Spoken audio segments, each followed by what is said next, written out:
Welcome to our channel. Today we how to install new Relic Infrastructure Agent on Kubernetes, full guide step by step clearly.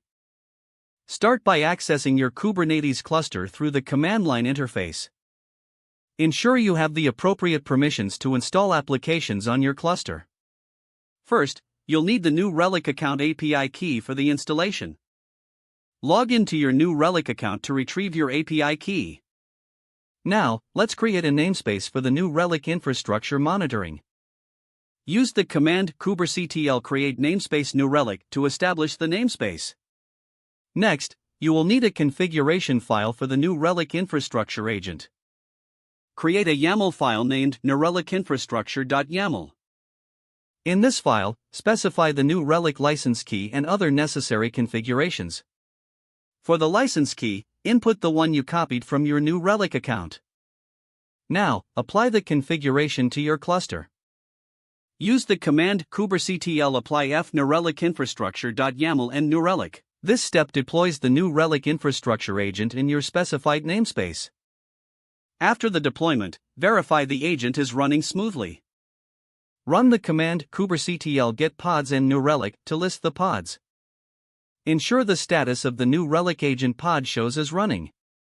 If the pod is not running, troubleshoot any possible issues by checking the logs. You can view the logs by using the command kubectl logs pod name and new relic. Once the agent is running, navigate to your new Relic dashboard. You should start seeing data from your Kubernetes cluster within a few minutes.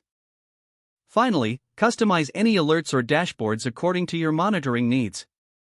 This completes the installation of the new Relic infrastructure agent on your Kubernetes cluster. If the page does not load, refresh the browser or try again in a private or incognito window.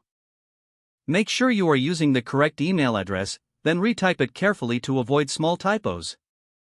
If your password is not accepted, use the reset option and create a new strong password you can remember. Check your spam folder for verification or security emails, then complete any requested confirmation steps. Enable two-factor authentication if available to improve account security and reduce unauthorized access risk. After signing in, review your profile details so your contact information and settings are accurate and current. Don't forget to like this video and subscribe to our channel for more step-by-step tech guides.